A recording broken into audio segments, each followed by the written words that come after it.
Wales did not win Sjokz. But they didn't lose! And that has made Vedius very happy. Surprisingly so, Vedi is very happy with the draw. I guess you guys are used to losing. Well, I mean, we didn't see the ending, but we're just I know it's a draw, right? I checked. Oh, It's okay. 1-1. 1-1. Okay. That means, but the reason why that's important, right, is because Kevin has some, you know, close ties with that of Switzerland. And true. As long as Kevin doesn't beat me, I'm a winner. So I call that a victory. He's trying to play me off now. I will say, do you want to know what the song is? Tell me. It's the Swiss national anthem. How can you play that? It's a draw, Kevin. It's the Swiss song. No. Think of the Alps. Think of the cheese, holy like a pasta. Kevin, we think of the chocolate. We take those when we also take those. Really greater than Wales on this day. No, without Bale, you are nothing. Anyway, we're here for League of Legends. Kevin, cut the music, cut the tape. It was well, according to our scriptwriter, he said it was a terrible game of League of Legends. Not League of Legends, of football, but I enjoyed it. Yes, so we will be jumping into Astralis versus EXCEL to start off our day. Bit of a grudge match as Nukeduck goes up against his former team. We didn't really get to see a lot from EXCEL yesterday as they were, well, put in the dirt by Rogue yesterday, whereas Astralis had a very competitive game, and they're looking to continue their winning streak here in week 1. That they are. We'll see how Nukeduck can do against his former team in the first game of day 2.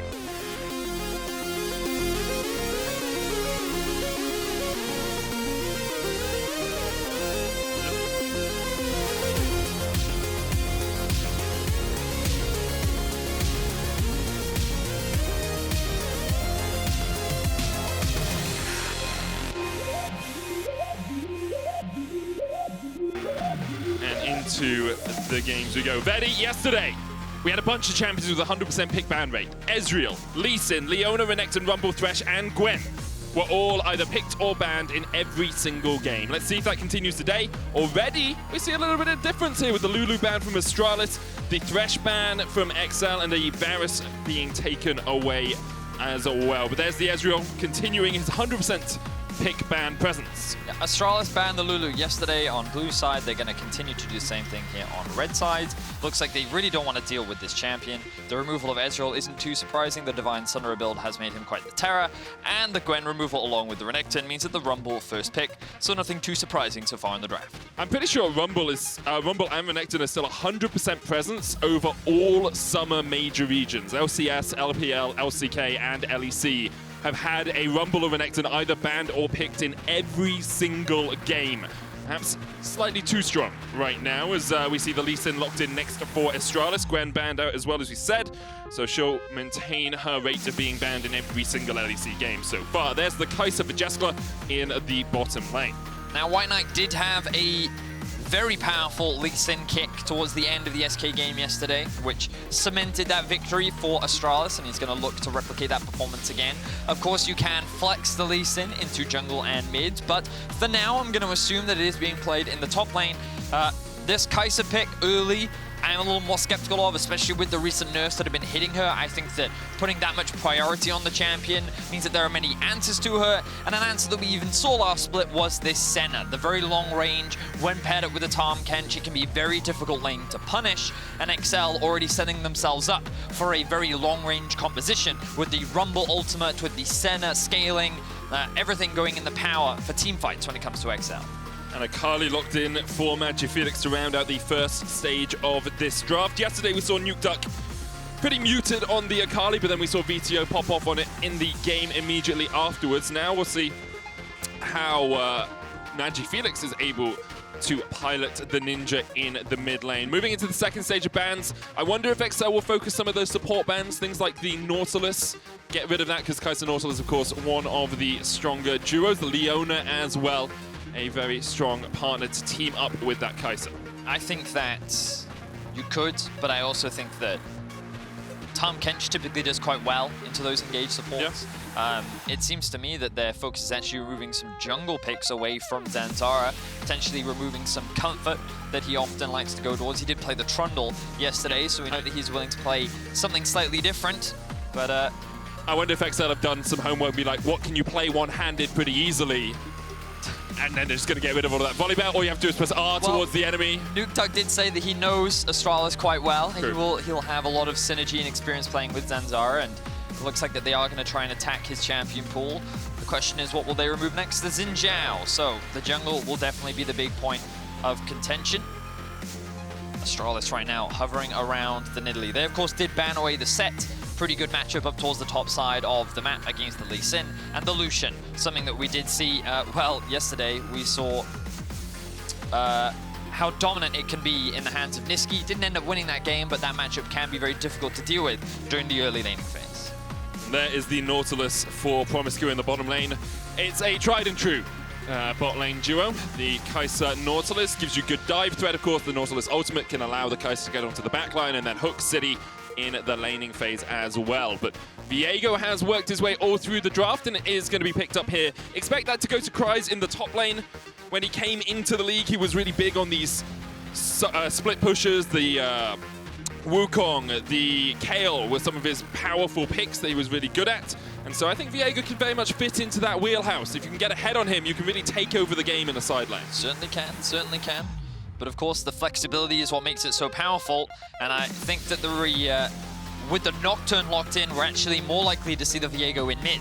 Nocturne was used pretty much consistently throughout MSI and currently in this split as an answer to the Lee Sin, because you can actually duel quite well and you can remove one of his abilities with your spell shield, whether it be his E or his ult or his Q. Depending on how you use it, can really impact Lee Sin's ability to actually fight you. So I think that the Nocturne is a very powerful setup. I also think that Nocturne plus Rumble is just a very powerful combo that we've been seeing throughout the world. You throw down the Equalizer, the Nocturne ultimate comes down on top of it. You're doing so much damage onto the backline, or any target really that you have in mind, and then you just need the team to follow up. And when you have the long-range damage from the Senna, it can be quite easy to really set up that Nocturne Rumble for success. And then as long as Nukeduck gets one auto-attack, you can see the resets start to come through and power start to be built up. So I think EXCEL have pretty powerful side lanes. I think they have good laners. I'm more a fan of EXCEL's comp. It feels like that they've come in prepared, but Astralis, they did get a big win yesterday through somewhat unorthodox means. So we'll see if they can do the same thing again today. Astralis off to a better start than they were in spring. We'll see if they can take on EXCEL in our first game of the day.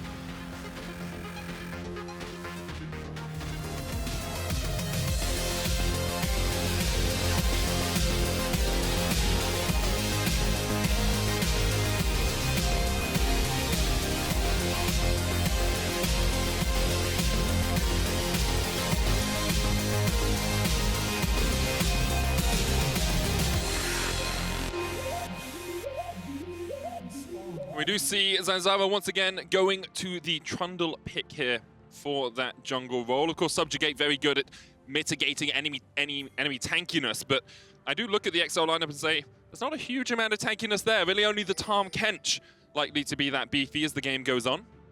Duck will get spotted out. Hook lands. Gonna get rooted as well.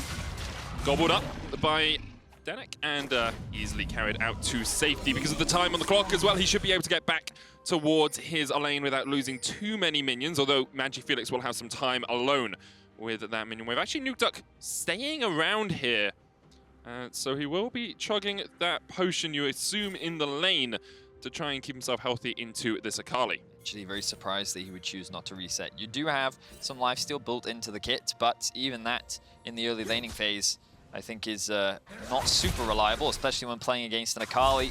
Akali does very well into many melee matchups during the early laning phase because of how easy it is to harass, and you can already see some of that harassment coming down in the early laning phase. So yeah, I'm surprised as well. I would have thought that Nukeduck would go back to base, but perhaps he felt that if he had reset, he wouldn't have actually had enough time. Perhaps there's something that we missed there. But regardless, he is down a pot right now in the 1 versus 1. This will give MagiFelix a slight advantage as Zanzarah doing a red into immediate bot side pathing. He is pinging onto that brush where there is a ward. And it seems that EXCEL is prepared for any early game shenanigans. Astralis were prepared as well, though, because they put a ward on these Krugs, meaning they know where Dan is and exactly how much health he has. So Zanzarah has been spotted. He now sees Dan as Dan works his way around all the way here. He's not going to get caught out, of course, by the Trundle because of that ward that you mentioned, Vedius. So, what Astralis' bot lane did was get the early push. They were able to leverage the fact that Trundle's early skirmishing is just that much stronger than the Rumbles, and Zanzarah will be able to steal away this red buff. So, yes, small advantage gained for Astralis in the early game, but Dan will have an opportunity to split the map if he wants to. I like this ward that has been dropped on the Raptor camp from Astralis so they can see if Dan tries to steal some camps back so that he can stay relevant in the experience department. So Dan can split the map to a degree, but of course he has lost out on a buff here, right? He can't get the red buff that was already taken by Zanzarah before he went across towards the red buff steal. Dan will just go in and get those Razor Beaks. Of course, farms a little bit quicker than the Trundle early on. Rumble's AoE damage in the jungle just so devastating to those early clears. You can see he's already about a camp ahead of Zanzarah in total CS, and we'll see both of them now working their way down towards these Scuttle Crabs. Zanzarah might look for a gank here. Of course, Denyk very safe with the Devour if Patrik does get caught out, but and very far pushed up here. promisq's going to land the hook onto Denyk, targeting the TahmKench first. Jeskla gets caught up with that last embrace. Last embrace. Pillar comes down, and no summoners burnt from the EXCEL bottom lane. So Astralis tried to force an engagement when the wave was slow pushing towards them. They also hadn't quite hit level 3 yet, which means that Zanzarah didn't feel confident enough to commit to the gank. This means that he is now only just going to clear out the Scuttle Crab, and Dan will get a little bit further ahead in the jungle clear. So Zanzarah favoring more aggressive plays in the early phase, trying to get Astralis a small early lead, but none have really been able to benefit Astralis so far. And that means that EXCEL is coming out on top. As you see, Nukeduck, he did base earlier. Observers highlighted that he has TP'd back to lane. He has got his first reset off, invested in the Ruby Crystal to give him a little bit more health in the 1 versus 1.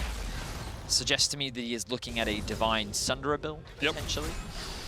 But we will wait and see where he goes with it, as the TP will now be answered by MagiFelix. So all in all, everything looking pretty standard as Dan now works his way towards his second clear and is slowly starting to build an even bigger advantage in the jungle matchup. Yeah, you can see he's about 10 CS up right now, say 2.5 camps or so.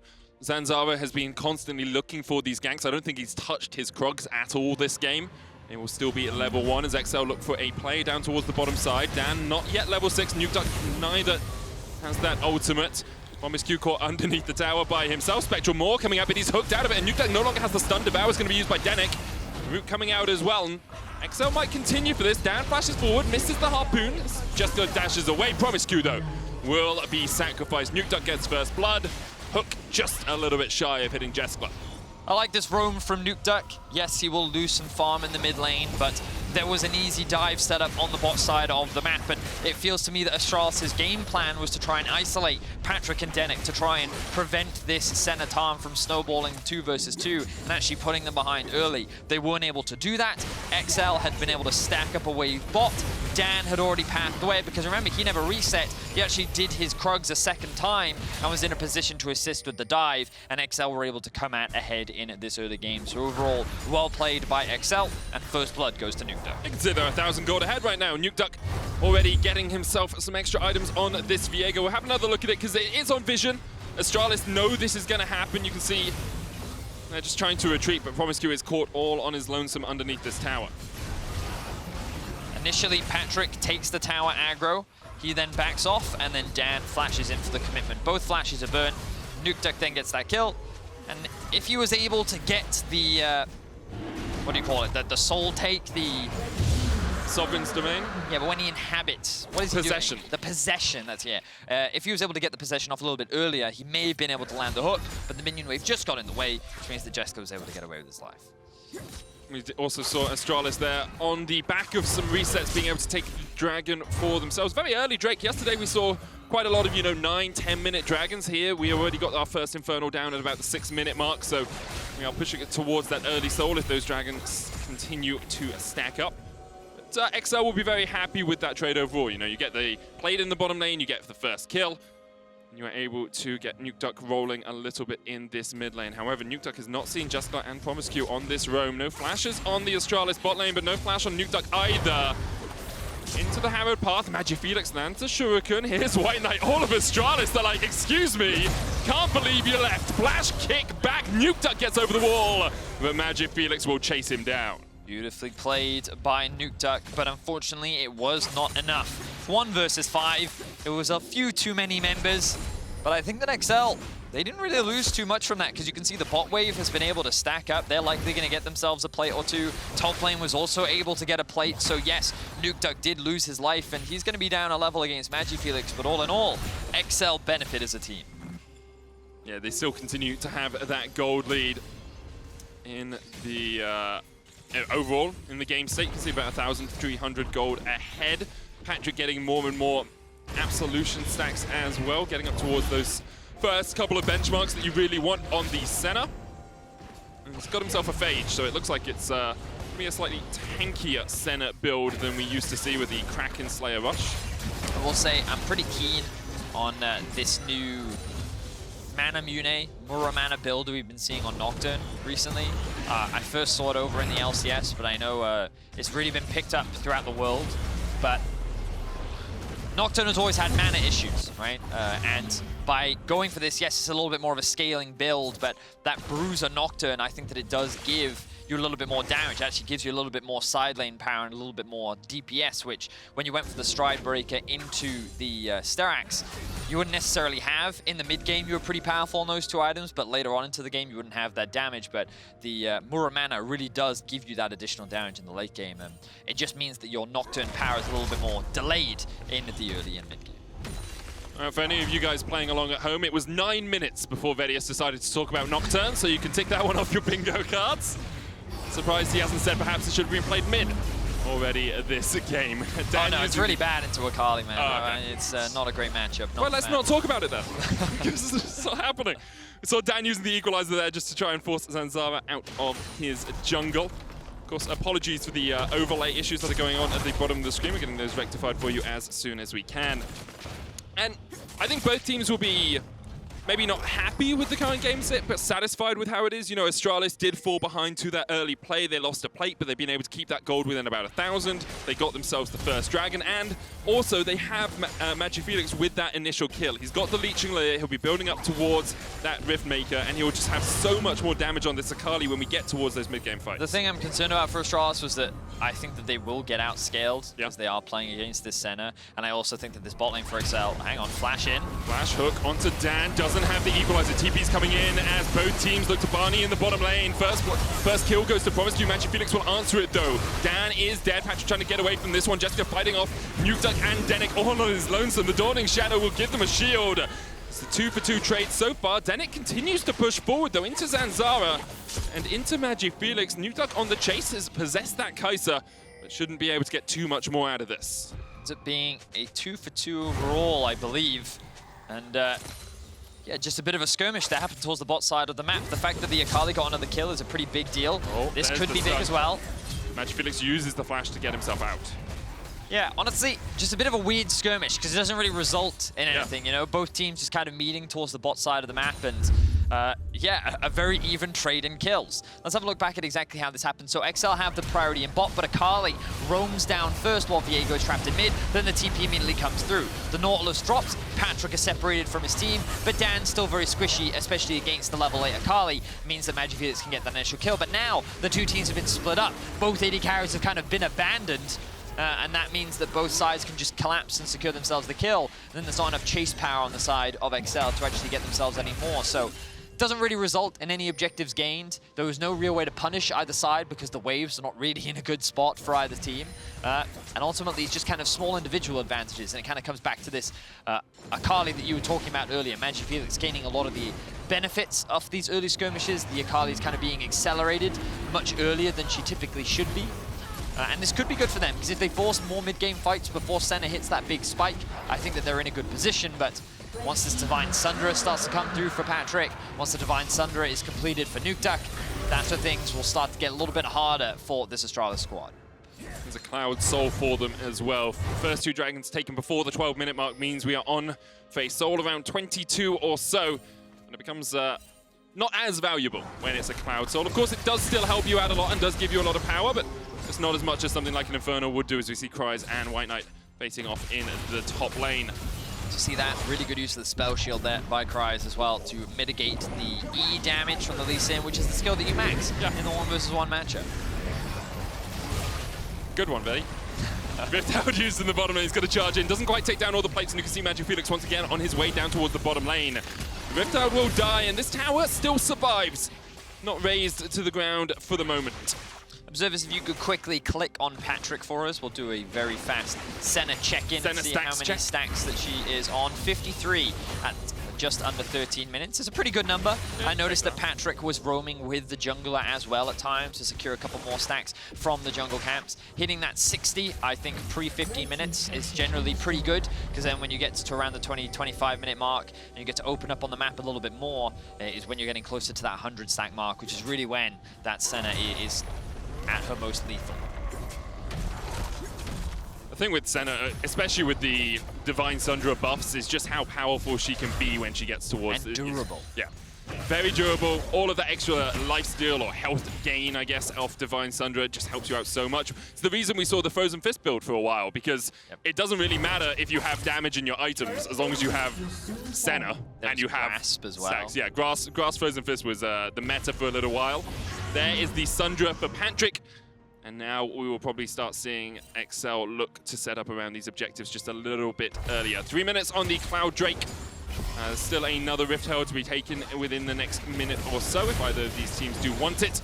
And EXCEL have about a 2,000 gold lead. Very strong start for them. After yesterday's performance against Rogue, I think we wondered if they could be proactive, if they could get these leads, as WhiteKnight is the one making the proactive plays in the top lane. TP coming in as well, and Kryze doesn't really have anywhere to go here. Doesn't expend the flash, well done by him, knowing he was dead already. Bit of an overstep there from Kryze. He greeted for a plate, and Zanzarah was in a position to punish him. So Astralis get themselves the kill advantage in this early game. And they're still on the board for sure. They have the Drake advantage, and while they're a little bit behind in gold, and there is that scaling concern that EXCEL is building up, I think that Astralis still have their clear win condition, which is these Drakes. Getting that shut down on towards the top side of the map, getting WhiteKnight just a little bit ahead is going to really help them, as the next Drake is going to be spawning in about 2 minutes time. And I think this will be really the big swing point in the game. Depending on how that fight goes will be a big determining factor in who will end up coming out on top. The fact that Patrik is still only level 7 could hurt them, but for now he's grouping up with his jungler, wanting to get a couple more stacks. Now we can see Astralis investing in the bot side of the map. So the typical cross-map play, especially after MagiFelix just invested the TP up towards top. Nukeduck has found MagiFelix though. No, he hasn't, buddy. Well, he did very briefly, and then he immediately backed off. But with the Divine Zanzarah, a good bit of damage came out from him, as all of the bot side will be taken away by Astralis. Looks like that will be the second tower of the game. And as you say, it's these cross-map plays that we're seeing, right? Like, EXCEL invested a lot into getting the Rift Herald on the top, and Astralis are like, well, okay, we can get some deep vision into your red side jungle, we can deny you some minions, we can take a tower, we can set up for this dragon that's going to start off in about a minute's time. Of course, later on today, we do have that match of the week, Mad Lions, Elyoya versus Bwipo, the true battle to see if Bwipo the true battle is a jungler. To see if he is a jungler. The thing is, I rewatched the game from yesterday, and anyone that watched the pre-match right before the show started today will have seen Bwipo being 6-1 on Rumble. Sure. And they still lost the game. Yeah. And so I have less doubts about Bwipo's skill in the early game, and maybe more doubts about how Fnatic played teamfights. I spoke. We won't go too much into it. It's a game that people can look forward to later on today, and it'll obviously an exciting one to watch. But who is the true jungler? You'll find out if Bwipo is a jungler. Is he a true one? Is the question. Zanzarah right now looking for a flank in mid. That he is. Rift Herald going down, but Astralis actually have a man advantage right now. Kryze is on his way up through the river. TP coming in as well. The Rift Herald has been put down. 9 seconds on the Drake. EXCEL using this Rift Herald as a 6th player to gain mid priority and then work their way down towards the Cloud Dragon. And it looks like Astralis may give it up with this TP coming in behind here. Patrik flashed in on. There's the knockup. Denyk is the first target, but he's still got the thick skin. There is the hellish Nightmare Paranoia Equalizer combo coming out, but it just doesn't quite have the damage. First kill goes over to WhiteKnight as they look for a little bit more. Nukeduck has to flash away. WhiteKnight burning down, but all of Astralis have been able to walk away. However, EXCEL have so much more health. Many low health members on the side of Astralis, but none of them end up dropping. It will cost them the third Drake of the game, but just goes to show that Astralis can win out on these fights. You can see that Nukeduck, if he had gotten a reset, that fight would have gone in the favor of EXCEL, but he couldn't quite get the kill needed in order to swing the fight in their favor. And Zanzarah, with a really good flank, punished Denyk, who was a little overstepped. He was a little too close to the tower, and normally you want Patrik to be in front so you can gobble him up and then take him to safety, but a good use of the ultimate from promisq onto Patrik actually knocked Denyk up, kept him in this awkward position, which allowed Astralis to actually get that collapse. And even with the sustain that Senna does provide, it wasn't quite enough. So Astralis, good kill, will actually get themselves the gold lead now as they extend their kill lead to 5-3. Once again, MagiFelix in a very strong position. Denyk hasn't got flash, doesn't really have anywhere to go here. He's going to get chased down. There's the Equalizer coming out. The thick skin will save Denyk with the Dawning Shadow. And now WhiteKnight might be in for a world of hurt as he's going to have to try and dash away. Safeguard used, TP coming in from EXCEL as Kryze joins the fray. Doesn't have the Paranoia as of yet. WhiteKnight's going to go the long way around to try and catch out these two Astralis players. And it is a long way back to safety for WhiteKnight and Zanzarah. Here's the Abyssal Voyage, a little bit short. There's the Paranoia. Kryze diving in, looking for Zanzarah first. WhiteKnight going forward as well, and Zanzarah will fall. The reset coming in. WhiteKnight will be able to escape. Nukeduck tries to get close enough, but he won't close down on the Astralis top lane. And meanwhile, promisq and MagiFelix are just taking a tower in the mid lane. A lot of time was spent by EXCEL chasing after that kill, and it will cost them a tower in the mid lane for it. So again, no real advantage gained either side. Astralis tried to set up another collapse onto Denyk, who wasn't as overextended in the mid lane, was able to get away with his life, but ended up in this little skirmish that Astralis ended up falling short in. So the gold lead swings over to EXCEL, and you can see quite close between these two teams as we would expect. EXCEL did struggle yesterday against Rogue, and Astralis had a very close fought game against SK. It came down to the wire. A single team fight at the Elder Drake, I think it was, with WhiteKnight's Lee Sin finding that pick onto the enemy AD carry and converting it into a win. We'll see if it gets down to the wire once again, as it seems to continue being very, very close as we approach the 20-minute mark. Yeah, Patrik as well is up to 89 stacks, only 11 needed for that 100 stack mark. Has already finished that Divine Sundra, has the Zerka Greaves as well, and should be sitting on a tidy sum of gold the next time he backs. What's next on the menu for these two teams, though, has to be the question. There's a Baron up in 6 seconds time. I doubt either team will want to get that at the 20-minute mark, but of course, it is always an option, and you can see Astralis just pressing forward here, while Zanzarah mostly by himself pressing forward to try and gain some deep vision. Now, I have to talk about it, because it was a really cool Nocturne mechanic that we That's okay, you can talk about cool stuff. Kryze used his Q before he ulted, because Q gives you a flat AD bonus, and your ultimate's damage is determined by the amount of AD that you have at the beginning of cast. So you Q, and he ulted to give him more damage to then set up for Nukeduck to get the kill onto the enemy target. So just like, cool little Nocturne mechanic. In most situations, it's not worth it, because you're just more valuable having the additional AD once you connect onto the enemy target. Yeah, it's a cool little fun fact about Nocturne. Oh, I mean, a real Nocturne fan would be able to tell me the AD scaling on his ultimate. No, they wouldn't. Yeah, I'm pretty sure they would. I don't think they would. Faker knew it the other day. The AD scaling? Yeah. He played Nocturne mid. That doesn't mean that he knew the AD scaling. Of course he did. No one looks at the numbers, they just look at the end number, which is more damage. 120% AD. I knew that. Do you know the name of his Q? The name of his Q? Isn't it Duskbringer? It is! You've only played the champ for 7 years. Yeah, but it's QWER medic. It's you know not. This. They've got ability names. Yeah, his ult is make everyone very scared. Paranoia, Betty. Yeah, make everyone very scared. Alright, so when it comes to the lane assignments right now, we can see EXCEL grouping up as a 4-man to gain some control over the mid lane.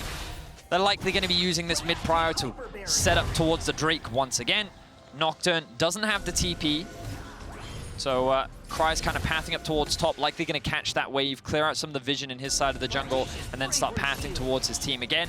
This is some of the advantages that Astralis do have, and I like this use of the TP. It's a double TP, both WhiteKnight and MagiFelix are on the way. The Paranoia coming out, and there's the Equalizer as well, but already Astralis are looking to burst them down. Kryze diving into the backline, MagiFelix gets one, gets two, Dan's dead. WhiteKnight takes the third as Nukeduck falls, and Kryze is going to get chased off towards the top of this fight. Blast Cone only knocks him up in place, and Jeskla takes him down. Really good team fight from Astralis. They recognized that they had the numbers advantage, and it was just as we were talking about. We saw Kryze pathing up towards the top side, and I was a little confused, but then I thought, okay, he's trying to catch this wave. But Astralis knew they had the TP advantage. They forced the numbers advantage in the mid lane, and they were able to get themselves a huge team fight win. Very well played by Astralis, and they should be able to get themselves the Baron off the back of it. And once again, we see an Akali getting a couple of early kills and then really taking over team fights. MagiFelix now 4-0-3, 2 items complete. Baron taken for Astralis, and they're looking to get that dragon as well. So let's have a look here. EXCEL setting up vision around the Drake and the single ward behind them. The moment they see the Nocturne top, they instantly use the double TP, and then all the CC drops. All of EXCEL are clumped up in this little bucket, and MagiFelix is able to do so much work. He has easy access onto Patrik. The consumer's already been used. Beautiful combo comes through for MagiFelix. He gets himself a double, and EXCEL end up falling apart. A very well played team fight from Astralis. They did this yesterday against SK, and they're doing it once more. Huge props to MagiFelix, a player that honestly has been debated in the European scene for many years. You know, was he just that solo queue player? Could he actually compete on the LEC stage? And he wasn't really given many opportunities, but then he subbed in for Astralis last split, and he had a great debut, and I think that now he's really starting to come into his own. He talked a little bit about what Zanzarah was saying. He prefers making no roster changes, allowing time for teams to build, grow together. And we're starting to see that growth from Astralis here in their second game of the split.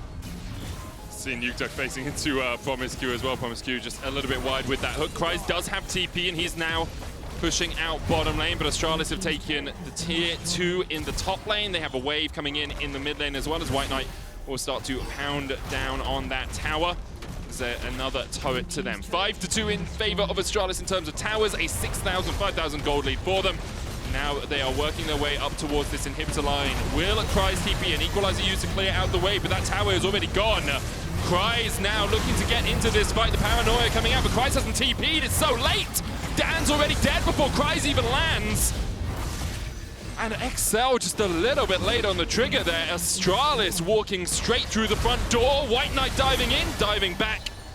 It's a little bit too greedy from him right there. We'll get both flashes out from Patrik and Viego, and he goes back in. Flash kick again!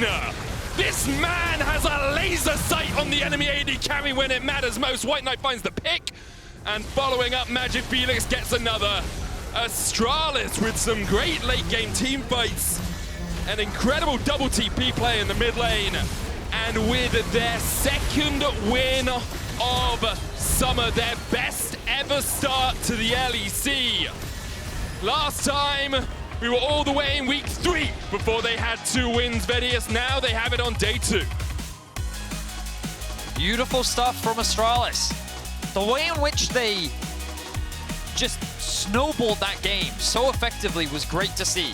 I was a little concerned about the scaling on the side of EXCEL, but it felt like that even after the early disadvantages they find themselves in, they were going even in a lot of these skirmishes. They were staying relevant, and MagiFelix was continuing to benefit off of a lot of these early fights. Yeah. Then when it came to the big team fight in mid lane, he was the one dishing out the damage. He was the one doing all the work.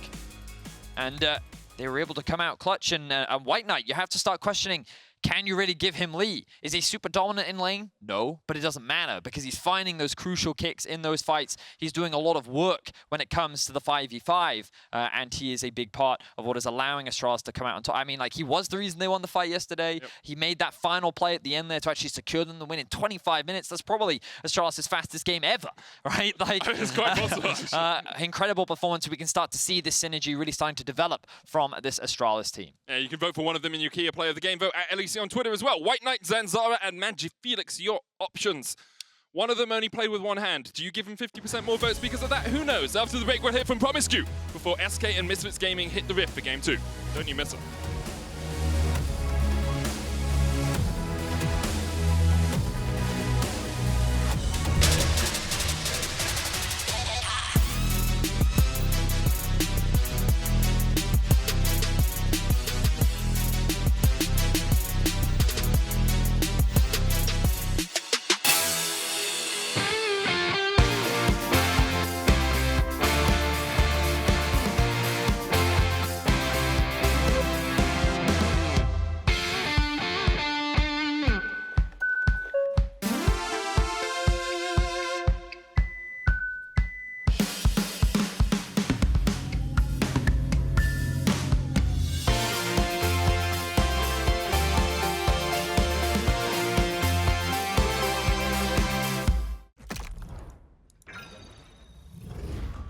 systems are overloading. We can't risk another game.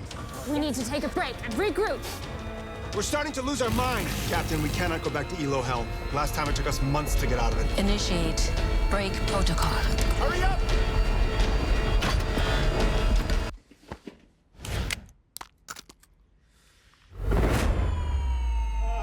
Yes! Yes! I did it!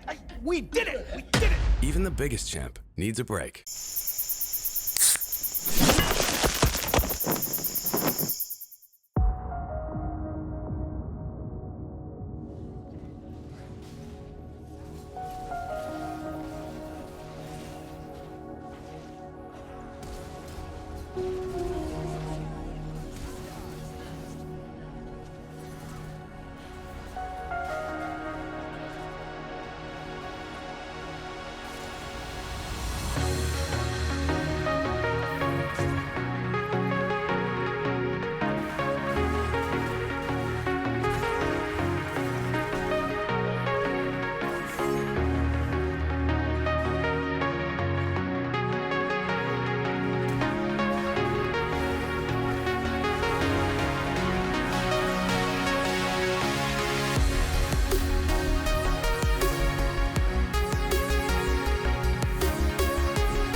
Welcome back to LEC Summer Astralis with the 2-0 start here in the Super Week and promisq. Thank you so much for joining me. Congrats on winning again today. I only see wins for Astralis so far. Does this match the expectations you had coming into the splits? Yeah, I mean, just looking at the schedule, we should be pretty happy, I think. EXCEL and SK, maybe not the strongest opponents, but still, like, it's not easy wins or like free wins or anything, as it showed yesterday. It was like a very bronze game from both sides, I think. But yeah, like, I guess tomorrow is the real test in a way. We play against Mad Lions. So yeah, no, but very happy with 2-0 start for sure. We will come back to the Mad Lions topic a bit later in the interview, but as you mentioned, yesterday was a bit hectic, if I may. You went from having a 40-minute games yesterday to a 25-minute victory today against EXCEL. And earlier today, Nukeduck told me that he expected a close game between the two lineups, which didn't really happen in the end. So how do you explain the discrepancies in results between what happened yesterday and the result you had today? I mean, big difference is that I didn't really int today as much as I did yesterday. So that's like, that helps us for sure. But I also think the game was kind of even up until it no longer was, because like we know that our team fighting with this comp is like kind of like insane if we can collapse, especially like if we can get a TP behind and then you start a fight, then Lee Sin and Akali is just going to do a lot of damage. Kai'Sa can fly in as well. So yeah, as I said, it was kind of close in the beginning, but then we got 2 team fights in a row where we just like start winning, and then I think our comp is just too like it's too much to handle for them. They don't really have that good of a comp, I think, as well, and Senna needs like more time. So yeah, I mean, it was tight, I guess, for the first 15 minutes, but then we just started rolling and we got to play our game. So yeah, as you said, you had the better comp in a way, but it's not always enough. I mean, draft diff, it's not only a thing in League of Legends, and sometimes you have the right comp, but you need something to activate it and seize the right opportunities for the teams. And I don't feel like Astralis was as decisive in spring, so can you tell me anything about the work you've been doing together within the team to be as decisive as you were today? Yeah, I mean, I think it just has to do with time, honestly. Like we had a split to get to know each other, like both on and off, like inside and outside of the game. And yeah, I feel like we have had a really good preparation here in before Summer Split, and we have gotten much closer on how we want to play, much more on the same page, I guess. And yeah, I guess today it showed more compared to yesterday. Like I feel like yesterday was just like that was a spring split Astralis being added again. But today, hopefully, like we gave some shimmer of hopes, I think you say, to the fans out there that we can also play a very clean game and play decisive, like you said, because that's kind of how we won the game. I think we just pulled the trigger, went for the fights, and yeah, we just took the game. Yeah. So yeah. So some hope for the fans and also to yourself, because as you mentioned, you're going to face off against the Mad Lions tomorrow, and I feel that like you want to have a game like this before going against the spring champions. So quick words about the Mad Lions game tomorrow and how you're going to tackle this one. Yeah, I mean, I wouldn't mind if Kryze wants to play Thresh again, or did it like I think he played Thresh and they just lane swap and everything. Like, feel free to do that again, guys. We don't mind one of those games, but yeah, I mean, I'm not sure what to say otherwise. I think they're not as prepared right now because they went MSI. They probably wanted a break. I know how it is. Like after being with G2, when you go to like these international events, like you need some time off, and that just means that you're not going to be as prepared as other teams, but it's worth it for the long run. So yeah, I mean, we're just gonna focus on ourselves. We know what we have to do to win the game, and where we are strong and where we're weak in a way. So just playing to our strength, and then yeah, it doesn't really matter who's on the enemy team, honestly. Yeah, just the game matters and how you play your game. promisq, for now, thank you so much for the interview and good luck against the Mad Lions tomorrow. Thank you very much. And we're going to take a break and we'll be back in a couple minutes with SK versus Misfits. Stay tuned.